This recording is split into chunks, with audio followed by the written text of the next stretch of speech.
The Pies are back at the MCG. Let's get into it. So tomorrow night, Collingwood take on Sydney at the MCG. It'll be our flag unfurling. Now, there's been a little bit of backlash, controversy around the flag unfurling. The gates open at 5:30. The unfurling of the flag, I think they said, was like 6:24, 6:25 or something like that. So get there early if you can. There's going to be a march from the AIA Centre. That's at 5:15. So get there early. Get to see the flag before the game starts at 7:40.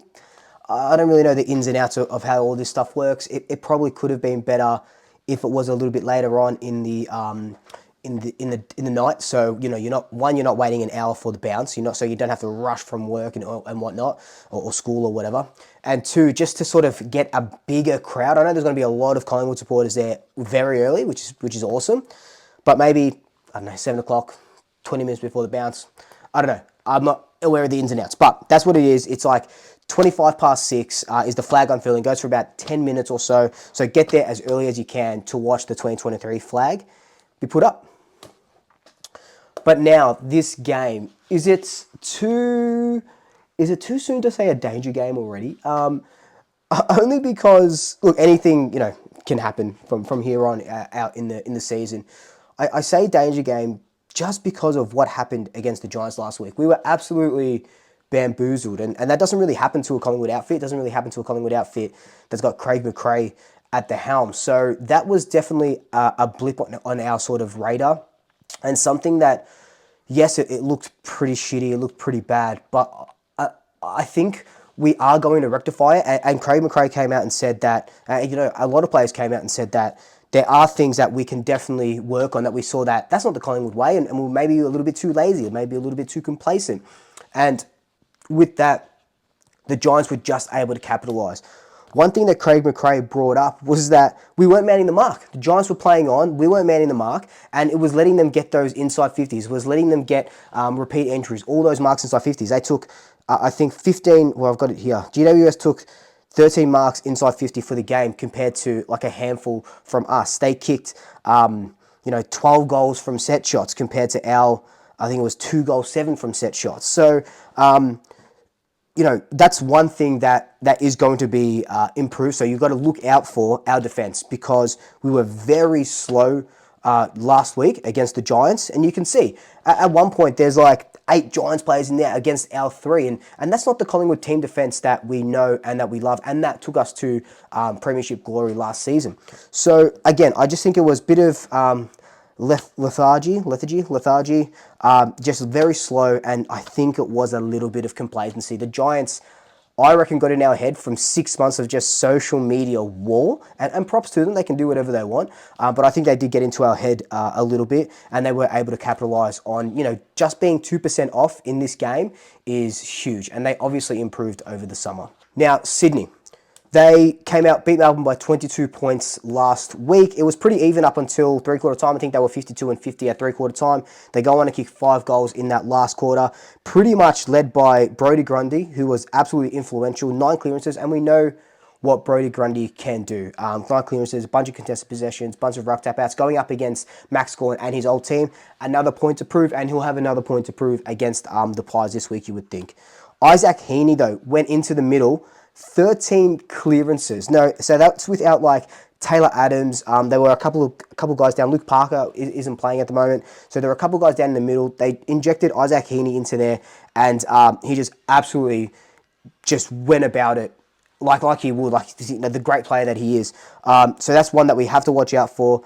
Tom Papley, 12 inside 50s. We know what Daniels did to us last week. Kicked 4 goals. I think it'll be Isaac Quaynor that goes on to Papley. I know in the prelim a couple of years ago we saw that obviously Darcy Moore played on him a little bit, but I think I'd love to see Isaac Quaynor, who rarely gets beaten one-on-one, go straight onto Tom Papley. So that would be a key matchup that I'm looking out for, because Papley, like Daniels, can be very, very dangerous. We know what Papley can do, and if he gets going 12 inside 50s, and if you can convert most of those, you're pretty stuffed. And your back line to have those repeat inside 50s is just under pressure. And we saw what happened last week when we had those repeat inside 50s. So that's going to be a big matchup Isaac Quaynor going on to Tommy Papley. But now, look, Collingwood. So that was just a couple of stats and whatnot, just things that I've written down. So now the Pies. We know that last week, and I said it before, wasn't the Collingwood brand of football, right? We did fight until the end. We kicked, 4 or 5 goals in that last quarter. So we did fight until the end, a little bit too late. The Giants had already run away with that game, in patches in that game. And we just looked slow. Our defense wasn't pushing back. They had paddocks of space. They were free. Callum Brown kicked 3 goals in that first quarter just because he was free all the time. We were playing individually rather than playing for a team, I feel, in my opinion, and obviously this is always my opinion. No one was, helping Charlie Dean out with Jesse Hogan. Braden Maynard wasn't pushing back. And I think that has to do with Jeremy Howe not playing, Nathan Murphy not playing. So hopefully Jeremy Howe comes back into this team. We'll find out later on in a couple of hours after this video goes up.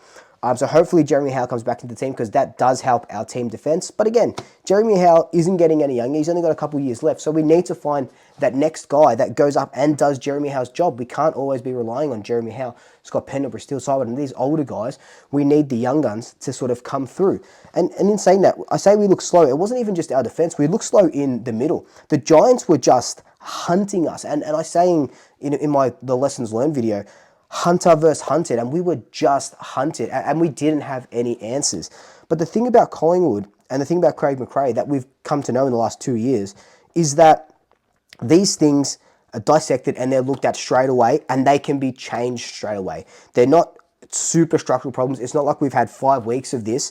The things that we saw last week definitely won't be happening this week. Like the biggest thing is the forward 50 entry. So I said we kicked 2 goals, 7 from inside in the 450 in marks or whatever, or set shots. Sorry, 2 goals, 7. We had 7 more inside forward 50s, right? But even then, when you look at those inside 50s, they were getting bombed long. The Giants were just setting up, pushing it back out. We were bombing it in long. No chance for our forwards and our small forwards or anything like that. And Scott Selwood came out and said yesterday after training, he said that, we were having shots from where we normally wouldn't have shots. Yes, we missed a couple of sitters, but we're having shots from where we normally wouldn't have shots. So Friday night, so tomorrow, look out for a little bit deeper entries into our 450 from angles that we will be sort of converting or be able to convert from.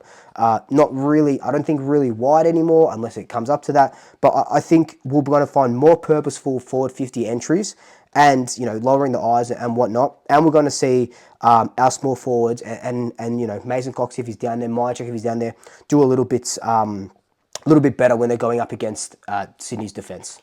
The biggest thing for me is that I want Collingwood to hunt. And I'll probably say this for the rest of the year, really. I think this is my 2024 theme, hunter versus hunted. And I want Collingwood to hunt. Sydney Swans are going to be premiership favourites, or not premiership favourites, but they will be one of the premiership favourites just because of what they've been able to do during the off-season and what they've been able to do in Melbourne. So it's not going to be an easy game tomorrow. We know that none of these games are going to be easy. Sydney are going to give us absolutely everything. It's that whole New South Wales versus Collingwood thing again. We had it with the Giants, and now we'll have it with Sydney at the MCG, and they're going to want to spoil our unfurling of our flag. But the thing is, that Sydney probably don't realise is that there's probably going to be 85,000 Collingwood supporters, only 5,000 Sydney supporters at the G tomorrow. I'm tipping about 90,000 on the Friday night.